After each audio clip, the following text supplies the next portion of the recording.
a scene from Jabba the Hutt's court in Episode 6 Return of the Jedi.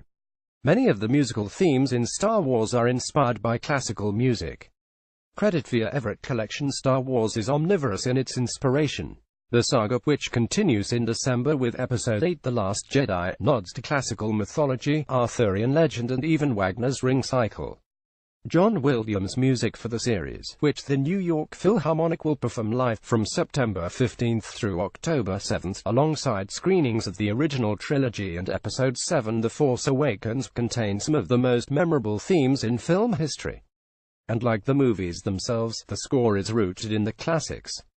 Mr. Williams conducting during a recording session for Episode 3 Revenge of the Sith in 2005 credits Scott Myers Lucasfilm that inspiration crosses centuries Stravinsky, Mozart and, in one instance, a quotation from the Gregorian Dies Irae chant used repeatedly by composers. Mr. Williams also associates brief themes with certain characters and ideas, a strategy Wagner developed with the leitmotifs of The Ring. There are dozens of leitmotifs that are used in these films, David Newman, who will conduct the Philharmonic concerts, said in a recent interview. You can definitely find references in there. Comparisons to The Ring don't end there, Mr. Newman said. In both music and plot, the closing moments of The Force Awakens, in which Luke Skywalker is handed his long-lost lightsaber, has the feel of Siegmund pulling the sword Nothung from the tree in Die Walkure. Listen to 5 comparisons between works from the classical canon and moments from the Star Wars soundtracks, which, with the addition of The Last Jedi, will run longer than the Ring Cycle.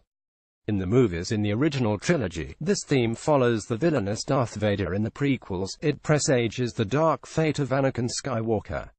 Spoiler for the few strangers to Star Wars: Anakin and Vader are the same person. The music is always a cue to the audience that evil is afoot. In classical music, the Mach's underlying rhythm recalls another celestial score, Gustav Holst's The Planets. The subjects of Holst's suite, however, are more mythological than astronomical. Mars, which resembles Darth Vader's march, is subtitled The Bringer of War. This would be the only time Mars inspired a film. Composer Hans Zimmer nearly quoted it directly in Gladiator. In the movies, this eerie music appears briefly in Episode 4 A New Hope, when the droids C-3PO and R2-D2 find themselves stranded on the desert planet Tatooine. The sinister sound evokes the desolate landscape and sets the stage for what happens next. The droids are captured by Jawas.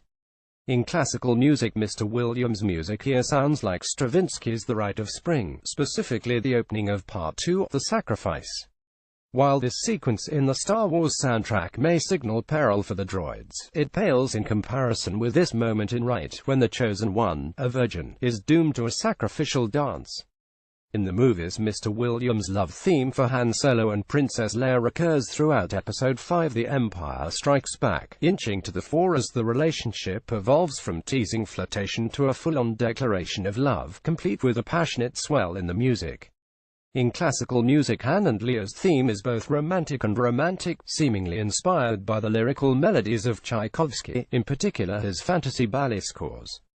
A direct comparison is tough to pin down, though it does resemble the recurring theme of Tchaikovsky's Violin Concerto in D in the movies. The endearing, bear-like Ewoks add playful moments to the score for Episode 6 Return of the Jedi. Mr. Williams, who tends to favor mighty brass and passionate strings throughout Star Wars, here features woodwinds and percussion to reflect these primitive creatures. In classical music, as with Han and Leia's theme, a direct comparison in the canon isn't easily apparent. But Mr. Williams' score here does recall the music of Prokofiev. Listen, for example, to this moment from the ballet Romeo and Juliet. It is the leitmotif for Romeo and his friends, Mercutio and Benvolio. The music, like Mr. Williams' theme for the Ewoks, reflects the boys' playful behavior and lightness. In the movies, Mr. Williams' homages to classical and popular music truly shine in the Star Wars scenes with diegetic music that is visibly performed on screen, such as in the famous Cantina band scene in A New Hope, and at Jabba the Hutt's court in Return of the Jedi. For the Cantina, Mr. Williams wrote an uncanny approximation of big band music for the court. He did the same with a Baroque and classical pastiche. In classical music stripped of its synthesized sound, Jabba the Hutt's palace music could pass as Mozart. But Mr. Williams is far from the first composer to echo Mozart's style. Andrew Lloyd Webber's musical The Phantom of the Opera, for example, contains a nod to Mozart in the song Poor Fool, He Makes Me Laugh, a pseudo-aria from an imaginary comic opera. New York Philharmonic at Star Wars Film Concert Series will be performed September 15 through October 7 at David Geffen Hall, Lincoln Center, NYPhil.org.